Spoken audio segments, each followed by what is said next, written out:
Artificial intelligence এবং অটোমেশনের কারণে সমগ্র বিশ্বে গত ধরুন যে ২ বছর যাবৎ কিন্তু লে অফ মানে কর্মী ছাঁটাই হচ্ছে এবং সর্বোচ্চ 25% লে অফ হয়েছে কিন্তু এনার্জি এবং ট্রান্সপোর্টেশন সেক্টরে এবং all the world among the world সবগুলো কোম্পানিতেই কিন্তু আসলে কর্মী ছাঁটাই হচ্ছে। বাংলাদেশেও কিন্তু এই প্রভাবটা চলে এসেছে। তো আমরা আজকে দেখব যে কেন আসলে এই কর্মী ছাঁটাইটা হচ্ছে।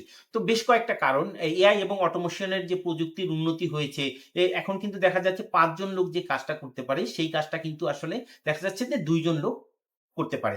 আগে যেটা ছিল যে অটোমেশনের ফলে হয়তোবা দেখা যাচ্ছে যে বিভিন্ন ধরনের লেবারিয়াস জব যেমন ধরেন ওয়্যার হাউসে কাজ করা, গার্মেন্টস এ কাজ করা, এই কাজগুলি কিন্তু অটোমেশন হয়েছিল। তো এখন এই জিনিসগুলো কিন্তু এখন আর হচ্ছে না। এখন যেটা হচ্ছে যে মিড লেভেলে যারা ফ্রিল্যান্সিং করে, কোডিং করে, কম্পিউটার এবং ইন্টারনেট রিলেটেড যারা কাজ করছে তাদের কিন্তু রিপ্লেস হচ্ছে। মিড লেভেল বলতে কিন্তু আর কোনো আসলে এখন কেউ থাকবে না। এখন কিন্তু এন্ট্রি লেভেল এবং মিড লেভেল যাদের স্কিল আছে বা যাদের একটু অল্প স্কিল আছে, mid level skill is no skill. হ্যাঁ? আপনাকে যদি সারভাইভ করতে হয় হাইয়েস্ট স্কিলে আপনাকে কিন্তু একদম খুব ভালো স্কিল সম্পন্ন হতে হবে। এরপরে দেখা যাচ্ছে রাশিয়া ইউক্রেন যুদ্ধের ফলে কিন্তু অনেক লজিস্টিক এ প্রবলেম হয়েছে, ট্রান্সপোর্টেশন এ প্রবলেম হয়েছে। এজন্যও কিন্তু অনেক কর্মী ছাঁটাই হয়ে যাচ্ছে। রিসেন্টলি ইরান এবং ইসরায়েলের মধ্যে যে যুদ্ধ হয়েছে তাতেই কিন্তু 20% অয়েল প্রাইস বেড়ে গেছে এবং সমগ্র বিশ্বে কিন্তু শেয়ারের দাম ফল করেছে।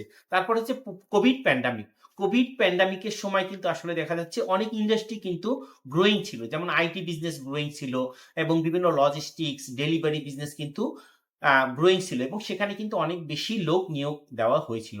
অ্যামাজন কিন্তু ২০২০-২১ সালে কিন্তু তারা কিন্তু ৪ লক্ষ লোক বেশি নিয়োগ দিয়েছিল। ওই লোকগুলি কিন্তু এখন আসলে ছাঁটাই হচ্ছে। তারপরে দেখা যাচ্ছে যে গ্রোথ হাইপোথিসিস এ কিন্তু ভুল ছিল।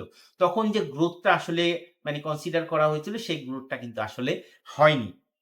তো বাংলাদেশেও কিন্তু এই প্রবলেম থেকে আসলে নিস্তার পায়নি। বাংলাদেশে কিন্তু ২০২৪ সালে ২৬ লক্ষ মানুষ কিন্তু বেকার ছিল এবং তাদের বেকারত্বের হার কিন্তু আরো বেড়ে গিয়েছিল। 4.5 হয়েছিল। কারণ ২০২৪ সালে বাংলাদেশের রাজনৈতিক অস্থিরতা ছিল। অগস্ট মাসে কিন্তু একটা সরকার পরিবর্তন হয়েছে এবং বিভিন্ন অর্গানাইজেশন কিন্তু অনেকটা বন্ধ হয়ে গেছিল।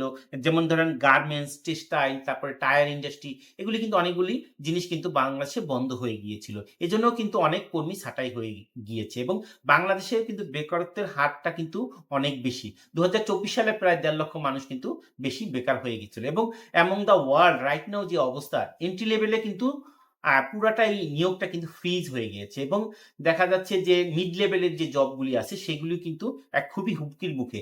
কম্পিউটার রিলেটেড যে জব এবং যেগুলি কোডিং রিলেটেড জব, যেগুলি ম্যাথ রিলেটেড জব, যেগুলো স্ট্রাকচার ডাটা যেমন 0, 1 এগুলি নিয়ে যারা কাজ করে এগুলির কিন্তু পুরোটাই কিন্তু আসলে ঝুঁকির মুখে। যেখানে আগে ৫ জন লোক কাজ করত সেখানে কিন্তু এখন ২ জন লোক কাজ করতে পারছে। তো এখান থেকে আমাদের বেরিয়ে আসতে হলে যেটা করতে হবে যেমন ছোট একটা উদাহরণ দিয়ে বলি, যারা হয়তো আগে প্যাডেল দিয়ে রিক্সা চালাতো তারা হয়তো এখন ব্যাটারি দিয়ে রিক্সা চালাচ্ছে।